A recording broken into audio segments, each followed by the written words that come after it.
All right, great. So thank you all for joining in on this live experience. And one of the reasons I wanted to do this is, as you've probably seen in some of my messages, I do this program twice a year myself. So it's, even though I've done it now for officially for probably about 10 years. I've been doing this work for about 40 years. And I always feel like it's great to have a refresher. And this time I thought, you know what? It'll be more fun for me if I have some people to do it with. And that was what inspired me to invite all of you to join me in doing this together. So that's exactly what we're going to do. We're going to do it together. We're going to start at the beginning, and then at the very end, several of the people that I work with have asked me about doing some blocks clearing sessions, and we're going to do that on the 22nd day. So we'll be done with the program, and then we'll do that on the 22nd day. I also wanted to announce, because if you're like me, sometimes you start these things and then you get to a point and you're like, I'll get back to it. I'll get back to it. I'll get back to it. And then you never get back to it. Does anyone ever do that? I do that sometimes. So what I've decided is that anyone who participates for at least 16 of the 22 days. So that's basically 3/4. I know sometimes we're going to have to miss some days. We will be done with this before the Christmas holidays come around. But anyone who makes it through at least 16 in person, I will give you a one-on-one private coaching session. Okay, so it won't cost you anything. The only thing you have to do is show up for at least 16 of these live sessions. How does that sound? That'll be your payment to me, is that you're investing yourself enough that you're showing up. Does that sound good to everyone? Yes. Yeah, it sounds great. Okay, awesome. Hey Jeff, I'm happy to see you here. I can't actually see How are you? but it's nice to see your name at least. Yeah, I'm invisible today. Okay. I don't have my Mac charged. I noticed that, so I've got to get it charged and then I can join on camera. Okay, great. And Rhonda, great to see you. Carol. Thank you.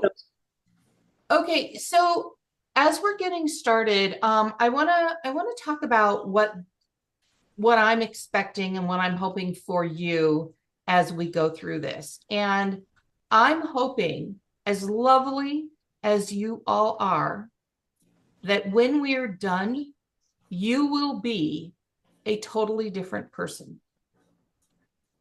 And what I mean by that is that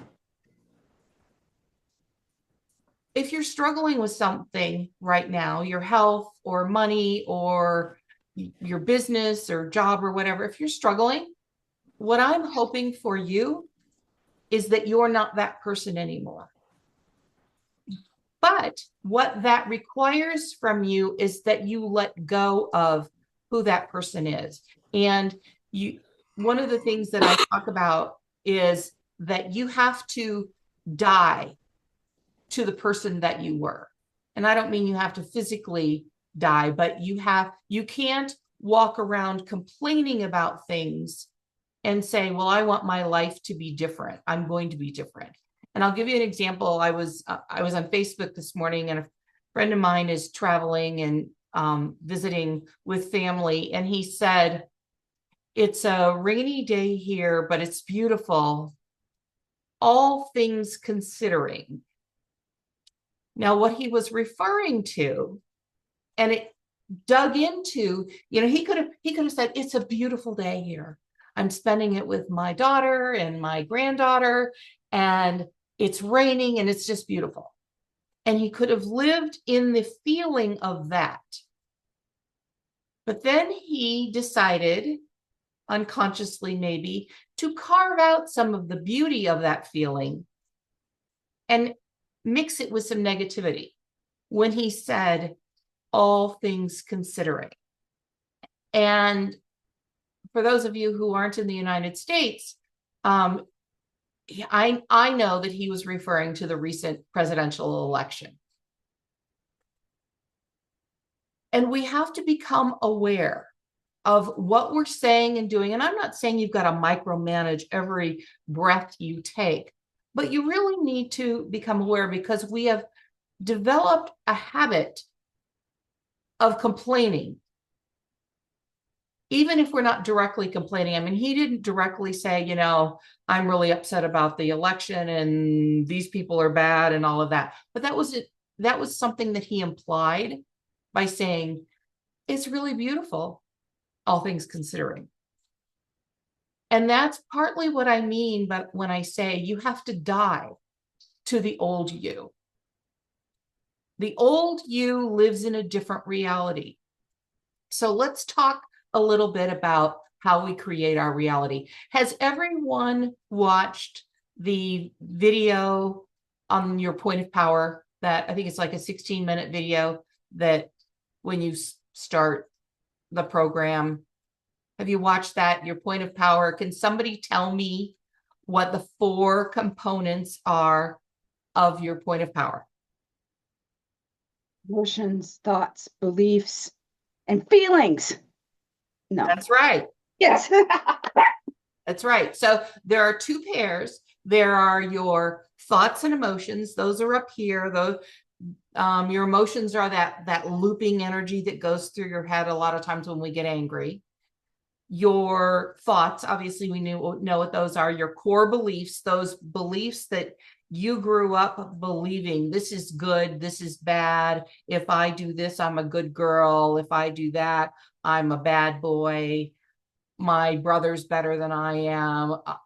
Our family's always broke. Whatever those are, those core beliefs that are buried in your body.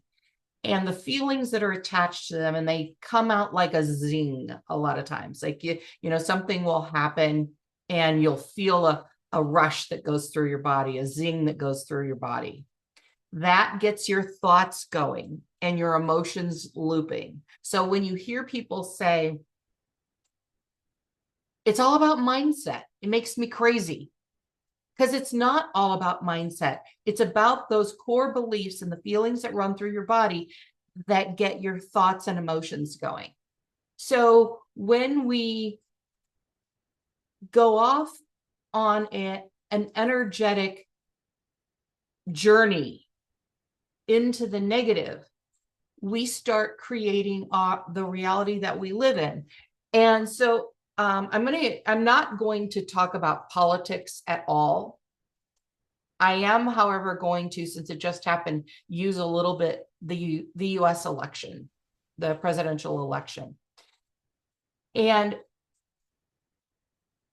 there was someone elected that a lot of people didn't want to be elected, but others did. And so a lot of people are now going down the path of, my world is destroyed. And I'll give you an example. I was talking with my daughter last night, and she was telling me about a friend who is not a native born from the United States, and he is figuring he's not going to be able to get a visa now, and he's already planning to move. And the election was literally a week ago tomorrow.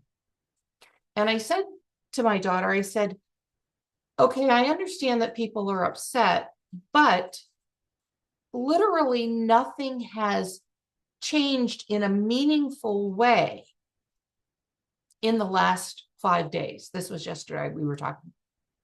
I mean, no laws have changed. No court cases have been ruled on that have changed. But a lot of people are projecting into their future that everything is going to go to hell.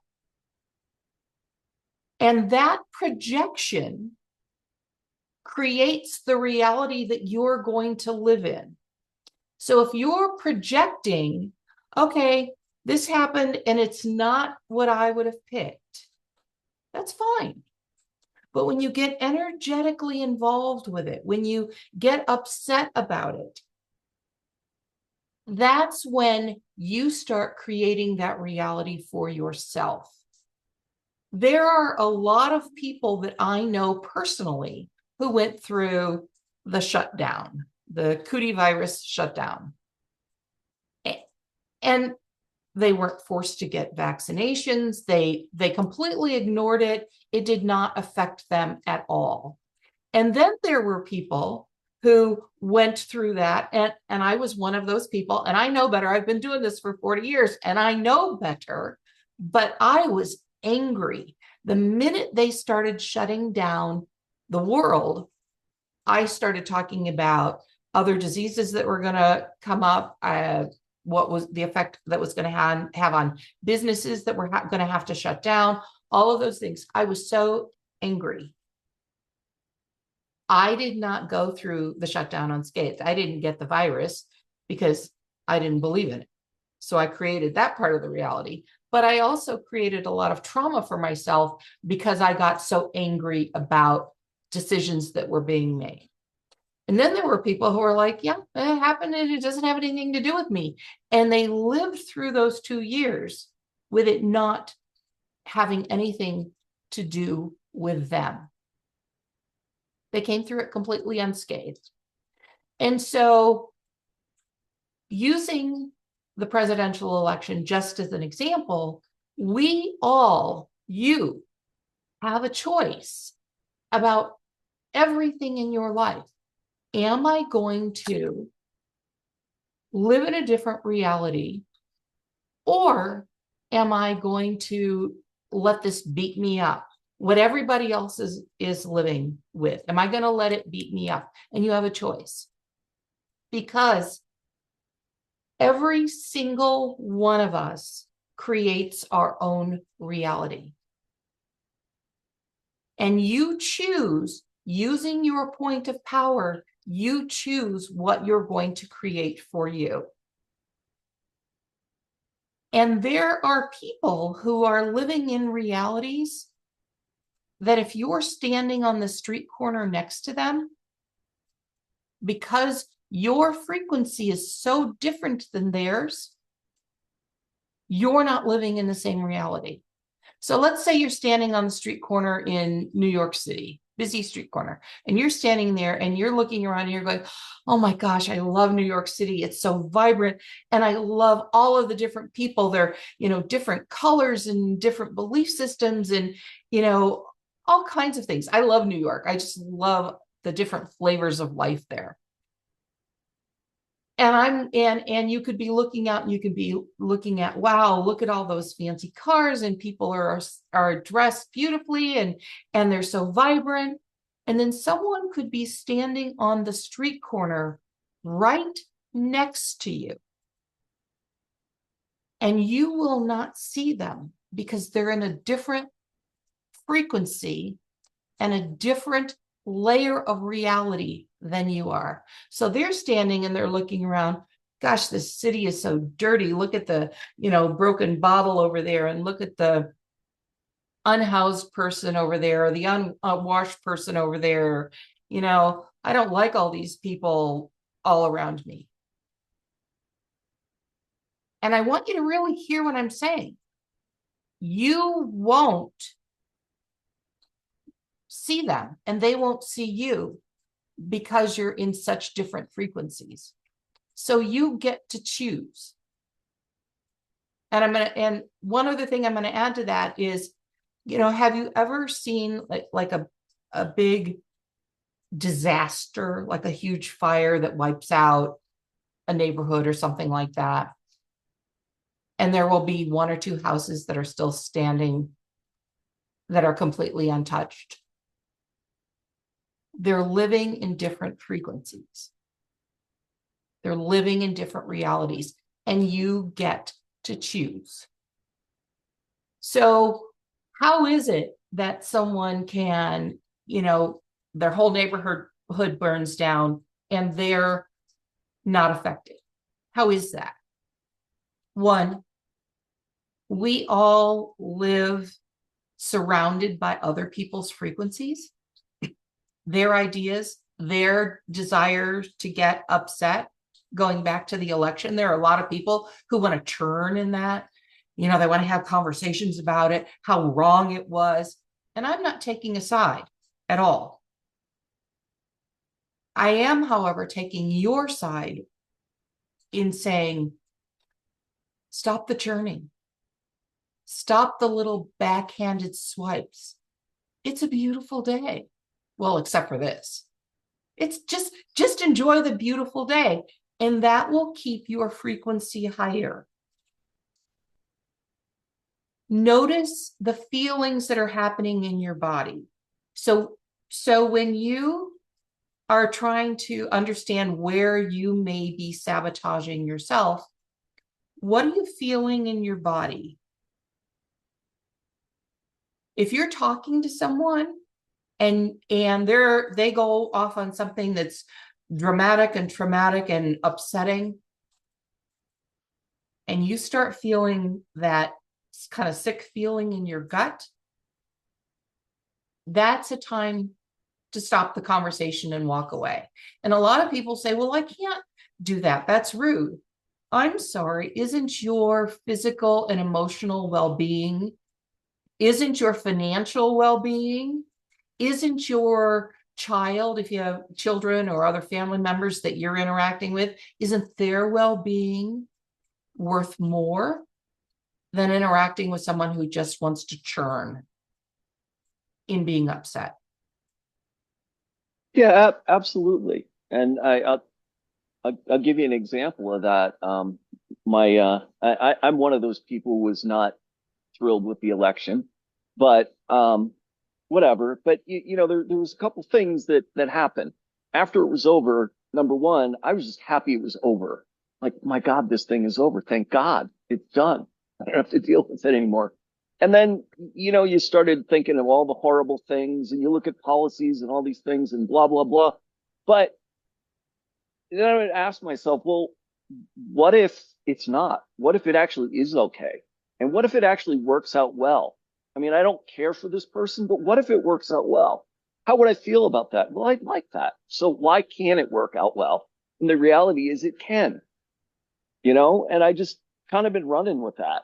And then I had a conversation with my dad the other day, actually yesterday. He came over. He was splitting wood, and I was helping him do that.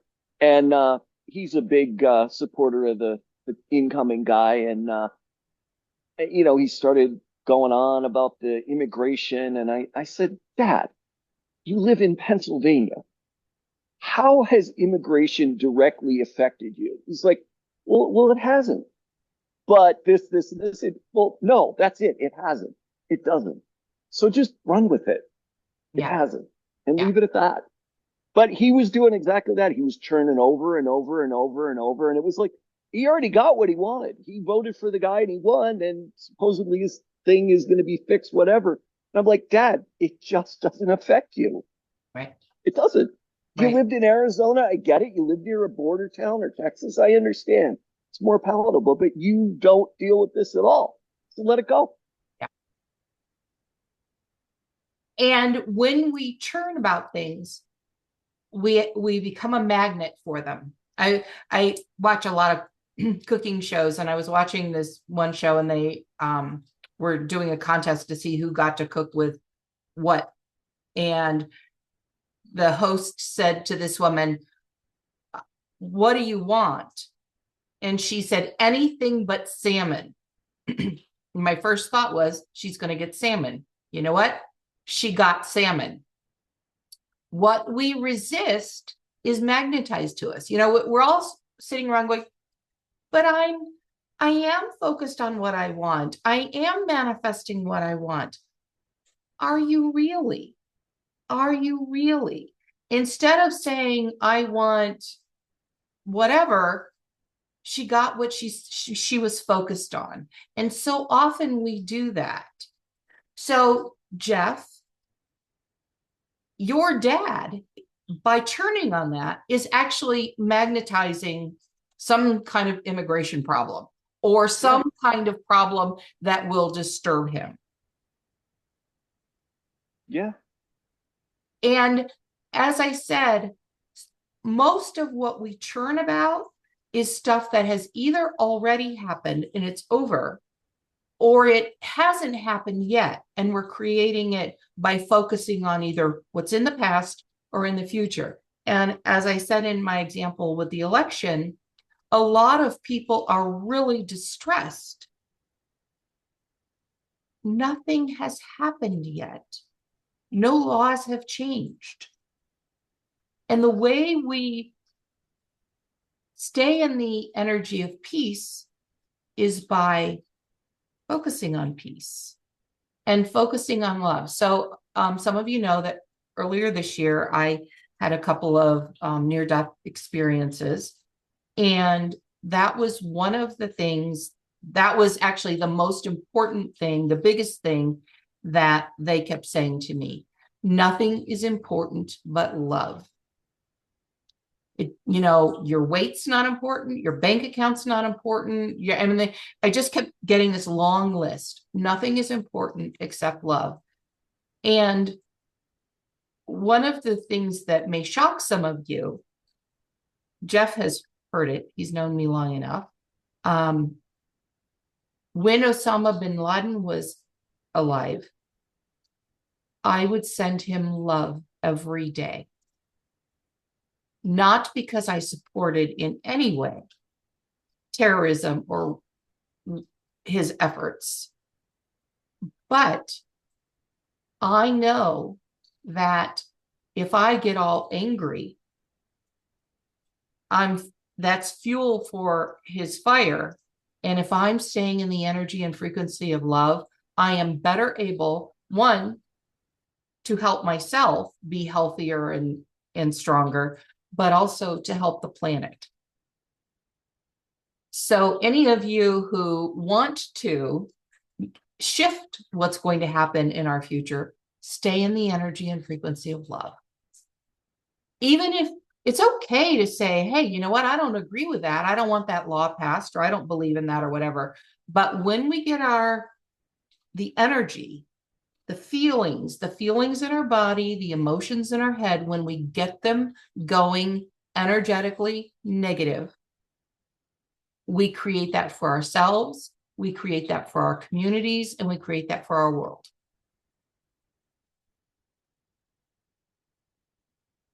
Everybody get that? Any questions? Anyone want to jump in and ask any questions?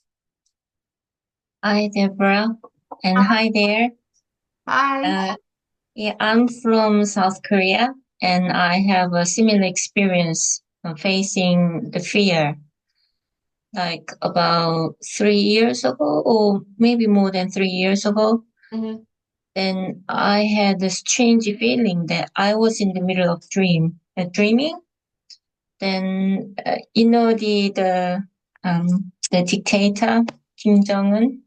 Mhm. Many of you heard about his name. Yes. And all of a sudden, I had a fear that maybe the North Korean would come down and attack South Korea. But at the time, I felt it's really real because I heard something like maybe gunshots or something like that. So all of a sudden,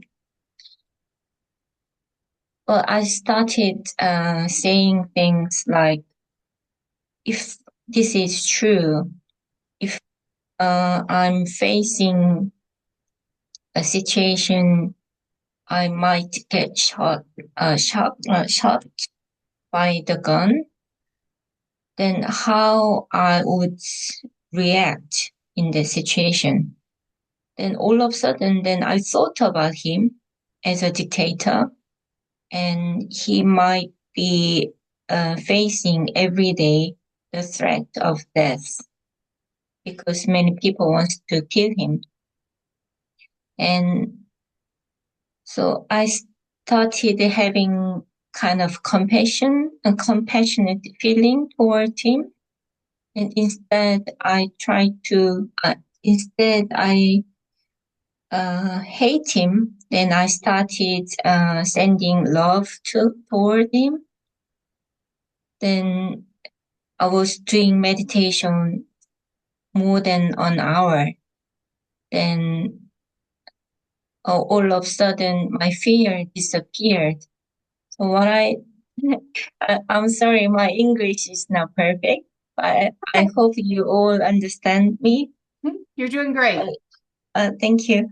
So in the end, what I felt was that once I sent love toward the person, that people didn't feel that he deserved it.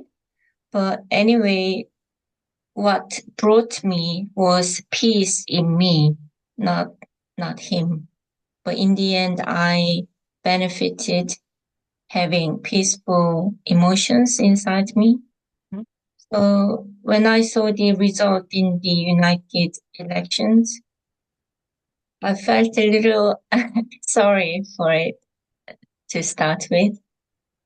But anyway, we don't need to make fear in advance. So just let's see what would happen. Right, right. Because when we get into fear, it's like getting into a vehicle and driving to experiences that will cause fear. And when we get into joy, it's like getting into a vehicle and driving to experiences that will create joy for us. And also, when you're in fear, that fear energy is going through your body, it's going through your cells, your organs, and it creates dis-ease, a lack of ease, which creates disease. So we're creating that for ourselves. So when we stay in the energy of love, a lot of people will say, okay, I'm afraid. I'm afraid of this. It's like, okay, don't fight the fear. Don't fight it. Don't push against it. It's kind of like a bar fight. You know, you're in a bar and somebody pushes somebody, and then the other person pushes harder, and the other person pushes harder, and then it gets into a big fight. Well, that's kind of how it is when you push against fear. It pushes back. So allow yourself to feel the fear, acknowledge it. It's okay. And then what's the opposite of that? What's the opposite of that fear? Love, peace, joy. Take a breath. Take a breath right now and call in the energy and frequency of love. Imagine something that you love splashing in the ocean or hugging your child. Call in the energy and frequency of love. And when you do that, you're resetting your frequency. And that is your magnet going out into the world saying, give me more things to love, more experiences, more money, better health, whatever it is. Give me more things to love rather than give me more things to fear. Could everyone feel that? Oh, yeah. Could you feel the love? Okay. Okay, good. All right. So where we want to start with this is, what do we really want? What do we really want? And tomorrow's lesson is about what we really want in terms of success. How do we define success? And a lot of people, when I ask this question, they'll say, well, I want to make $20,000 more a month than I'm making right now. Or I want a new house. And that's all fine. But you're not, when you come up with answers like that, you're not taking a big enough view of things. I like to talk about the mouse and the eagle. So, if you say to a mouse, well, what do you want? And the mouse is going to be like scurrying around and looking really close at everything. And the mouse is going to say, well, I want food. I want to find some crumbs. I hope somebody drops a big chunk of food, right? And the eagle is flying up way above, like Source is flying way above. And the eagle says, oh, wow, I want the peace and serenity of flight. And I want to enjoy that beautiful lake down there. And I want to enjoy all of the things that I can see. So we're like mice. We've got that tiny little up close perspective. Oh yeah, gosh, if I could just get one more client, and then I would have 5. And man, I would feel so successful. I want to ask you to be the eagle. Why do you want one more client? Why do you want $20,000 more a month? It's not because of the client. The client gets you something. It gets you the essence of what you really want.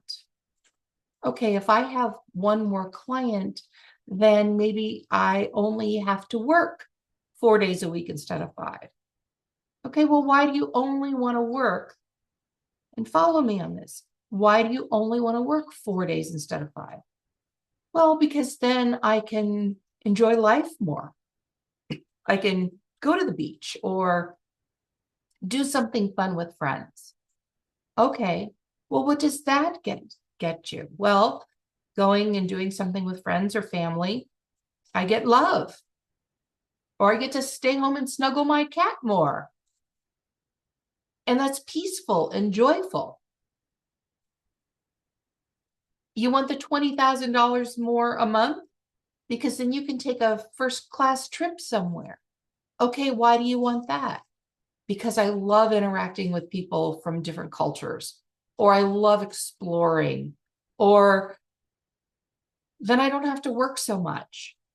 So I want you, as you're doing tomorrow's lesson, I want you to think big. I want everyone to imagine you're an eagle. Embody the eagle. Let go of the mouse in you that is looking to survive, because you deserve to thrive. You deserve to have exactly what you want, but you've got to get clear on what that is. And it's not one extra client. It's not even the money. It's what it gets you. It gets you the delicious foods that you get to try from around the world. Beverly, did you have something you wanted to ask? I can tell you mine. Okay. Okay. I would like to be an recognized authority on veganism because I want to save all the animals and make the world a better place to live. Okay. And is there something beyond that? That's great. Beyond that? Is there Wow. something beyond that? That was like way underneath.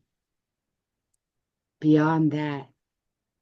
Wow. I have to think about that. Yeah. For example, if you're doing that, people would love you. Oh, well, there's that. And you would get to feel the energy of that love. Of all the people. I would feel the love of all the people. And Is that why we're doing everything so that we can feel the love of all the people? well, for some of us, absolutely. And I know you've struggled with that a little bit. And how great would that feel? When I was young, I used to say that what I wanted was a deep and meaningful relationship with somebody. Mhm. And then I just had a bunch of heavy string of toxic relations. Now I'm in the position where I could return that, right? But yeah, I see. So thank you for saying that, because that's a really great example. And we do this a lot, and it confuses people a lot. And they'll say, well, trying to manifest my reality or create my own reality doesn't work. As Beverly said, I wanted a deep and meaningful relationship. And then I had a string of toxic relationships.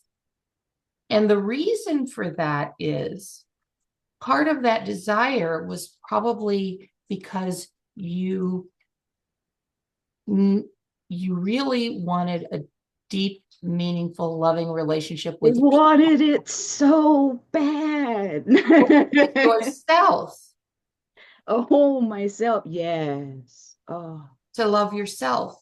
And so a lot of times what we do is we'll try to get something to fill us up.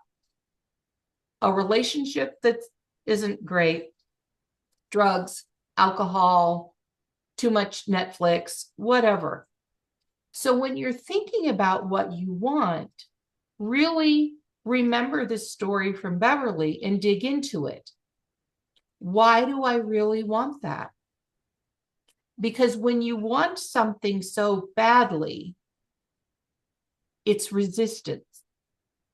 And resistance pushes away. It doesn't magnetize. You're on the wrong end of the magnet, and it's pushing away. So I want it so badly. That is telling you, I don't feel like I deserve it. Because if you felt like you deserved it, you would allow yourself to receive it,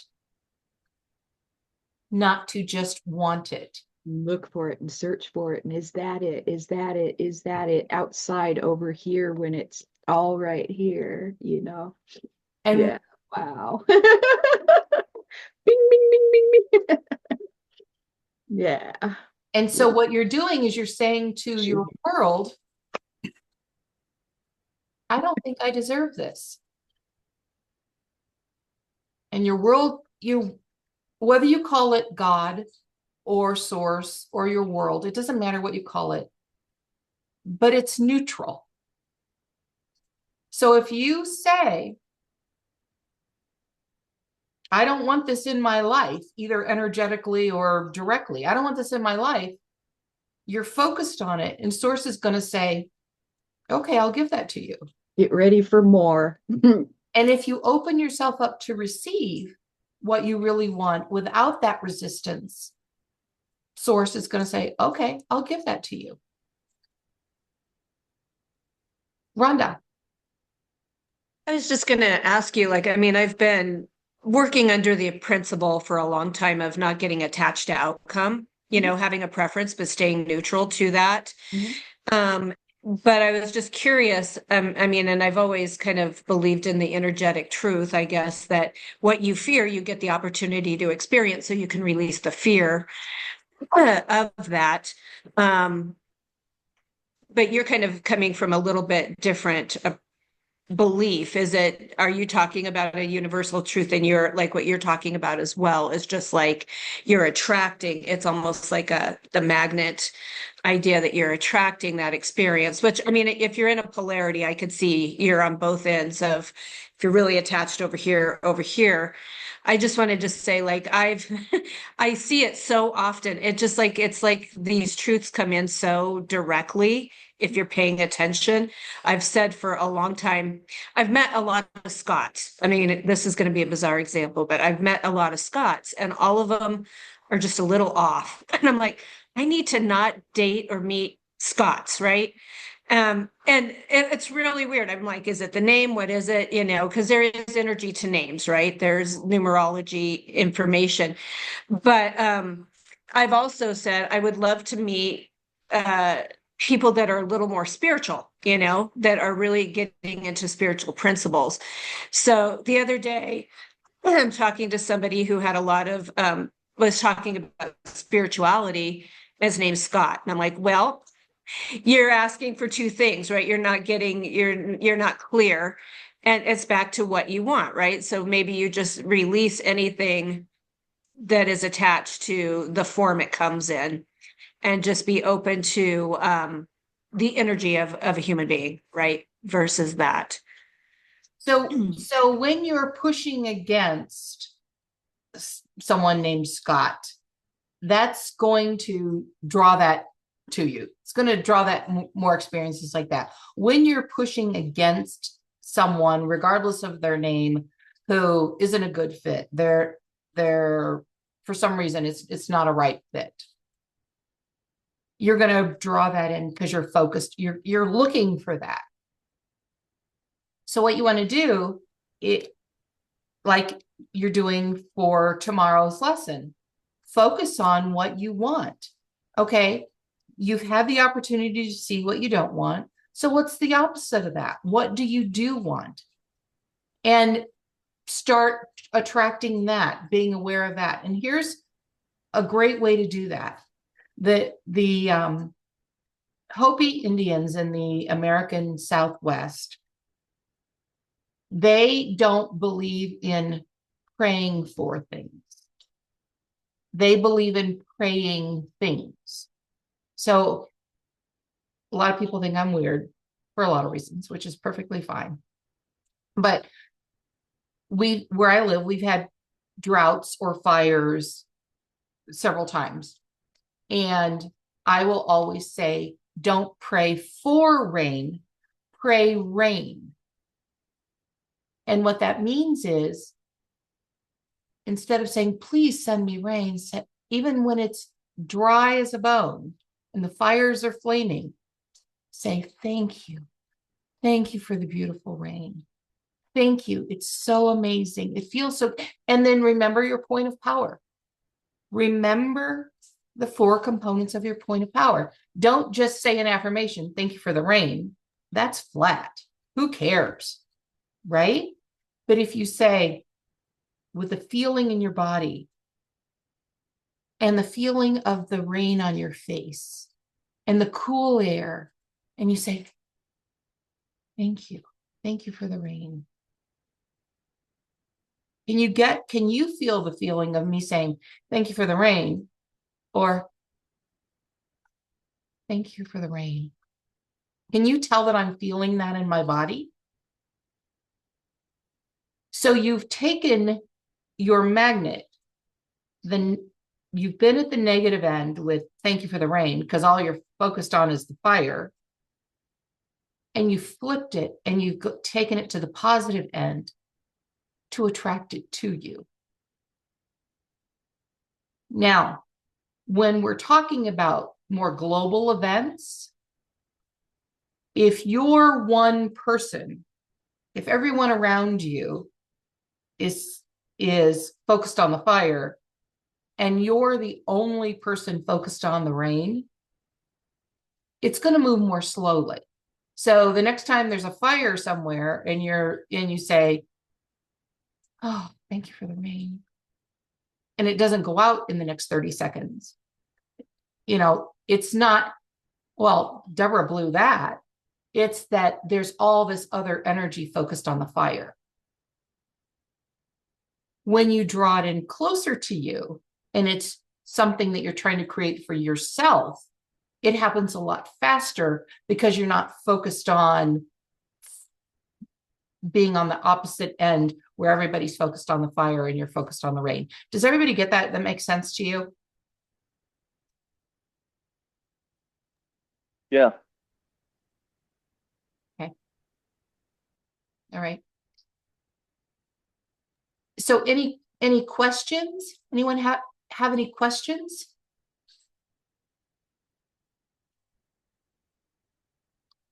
So tomorrow we're going to do the first lesson, and that is define what success really means to you. And we're going to take that higher perspective and define success for you. It doesn't matter what your parents think, even those of us, I'm 62 and I still sometimes get caught in that, I've got to behave in a certain way because of my parents or whatever. It doesn't matter what your parents think. Doesn't matter what your coworkers think or your spouse. What is success for you?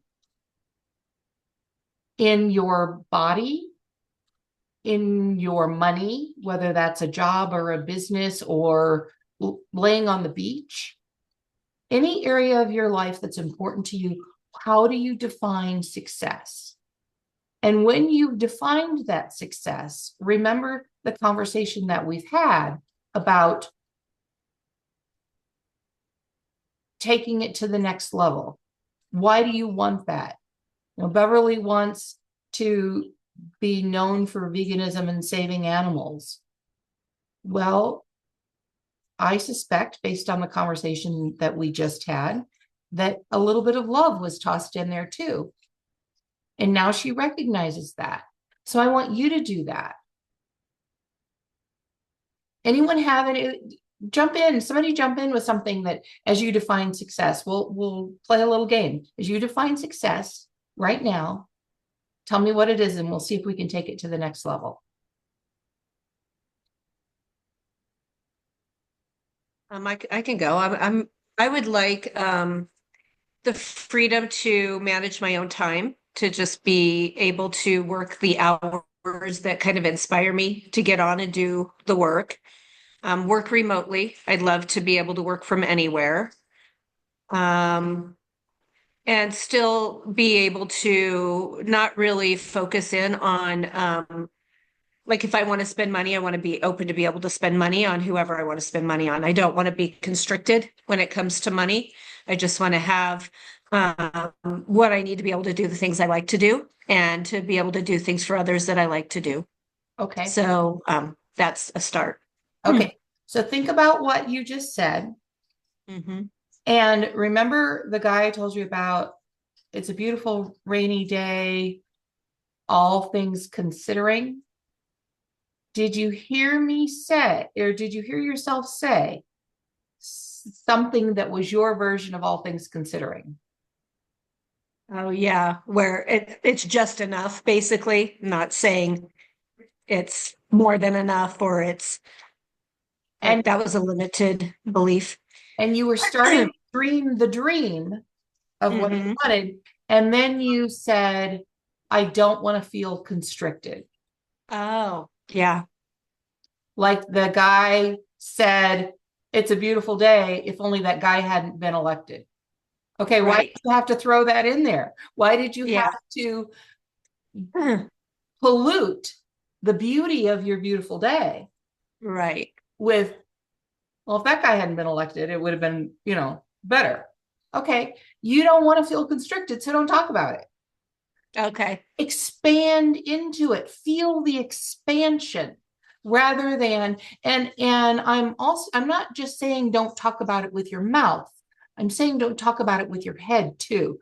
So don't be, you know, writing it down or meditating on it and going, oh, I want, you know, to just do what I want to do, and don't over here be going, and I want to make sure that I don't have a limited money or, you know, any kind of constriction.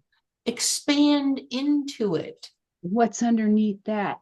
I don't want to not be able to do what I want to do, right? Is under the I don't want to be constricted. What's under that? I don't want to not be able to do what I want to do, right? And so I get it. Wow, we're so used to complaining we don't even hear it.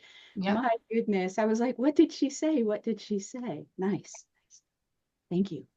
So Rhonda, you say, you know, you want to be able to work when you want to work. Do you really want to work?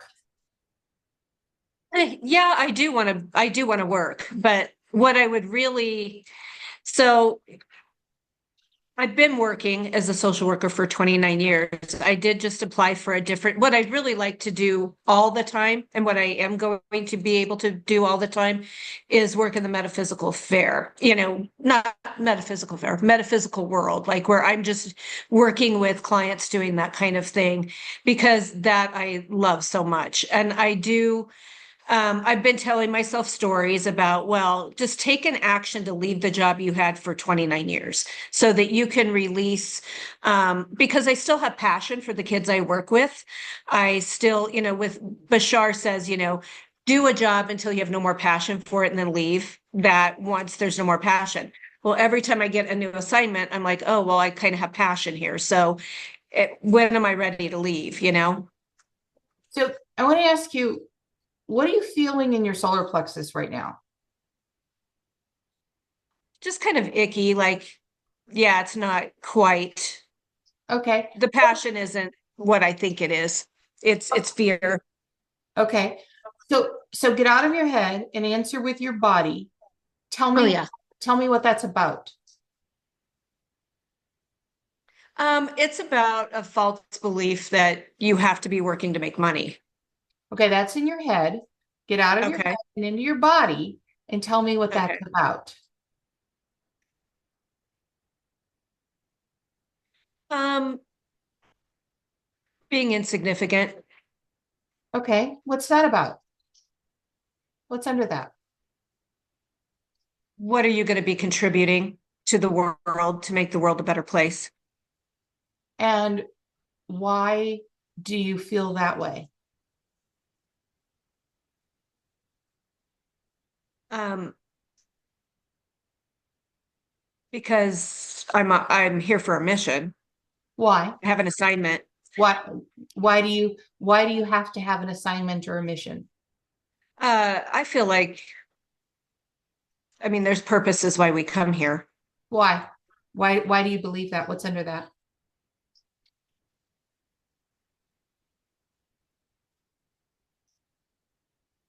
Um, yeah, I just I'll have to not think about that and see what comes up. Tell me how you're feeling in your solar plexus right now. I mean, I don't feel negative at all. I feel like, oh, that's a good question to ask myself and Not quite, start not quite filling that out. not quite as icky. Yeah. Okay. Yeah, exactly. Okay. So for everyone, what Rhonda and I just did is I encouraged her to feel in her body. Your body was designed to tell you what's going on in your world. But we have been trained, we've been lied to, and we've been trained over thousands and thousands of years. We've been squashed down and said, think, think. And you've got to be good enough in whatever way that the society is telling you, your parents are telling you, your grandparents are telling you, means that you're good enough. That's a lie. It's 100% a lie. And your body was designed to tell you which direction to go, what's right for you.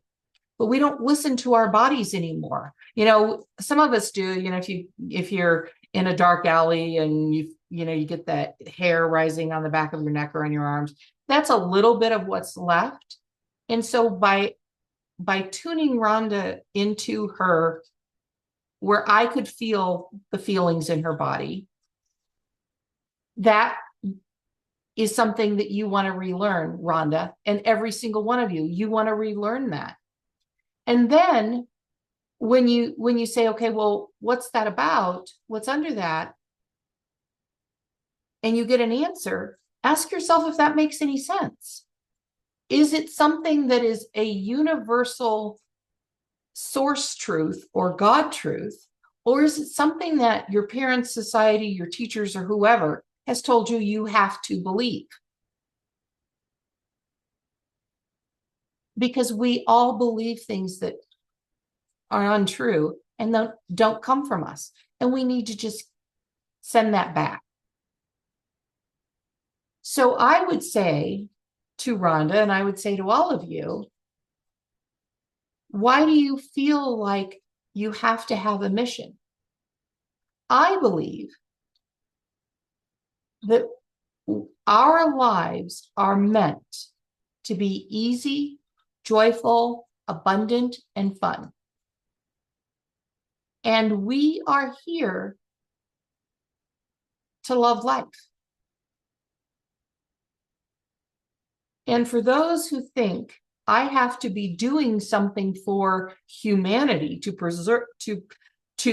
prove that I deserve to be here, that's bullshit. You deserve to have that great life. Easy, joyful, abundant, and fun for one reason and one reason only. Because you exist. Because you're here on the planet, you deserve that. And what if you could live your life on the edge of easy, joyful, abundant, and fun, showing everybody else how to do it just because you're out dancing in the streets because you're having so much fun being alive. I'm not saying don't work if it brings you joy. Like Beverly, it brings her massive joy doing what she's doing, helping people adopt veganism. Do that if that brings you joy. But you don't have to prove to anyone except the people who've told you that you're not worthy and they don't count. You don't have to prove to anyone that you're worthy to be here and you're worthy of having that great life. So as you're doing the assignment for tomorrow, I'm talking to all of you. What's your great life? That's your success. Are you going to meet every day, Deborah, at 11 o'clock? I am. I'm going to meet if you must be in Mountain Time. So yes, every day. Yeah, Mountain Time. Okay. Yeah, I have an 11 o'clock appointment tomorrow, but I'll see if I can move it. I don't know if I can, but I can try. Okay. One thing we will have to do, I don't know why I wasn't thinking about this. We will have to maybe take a little bit of a gap time for Thanksgiving. So it'll get extended for a day or two at the end of what we were originally planning. But yes, every day, same time for an hour. Do the homework. I'm going to do the homework just like you. And we'll do this every day. And at the end, we will not be the same person then as we are today. We will be different people. Will you be sharing what you have come up with on your stuff too? Sure, if it fits, absolutely. Yeah, if it fits. Your goals and hopes and dreams. My focus is on all of you, so I don't want to focus a lot on me, but yeah, I will Well, be sure. right alongside of you. But yeah. Okay, so I will put this recording on the page for the welcome. So, and then when we do day one, I'll put the recording for day one on the page for day one. Okay, does that make sense? And I will also post it in the group. So if you haven't joined the 21-day group, join that group, make sure you're in there, and I will post the recording in there as well. Okay. And as we do this, if there are ways that I can make this better for you, shoot me an email. Okay. Let me know.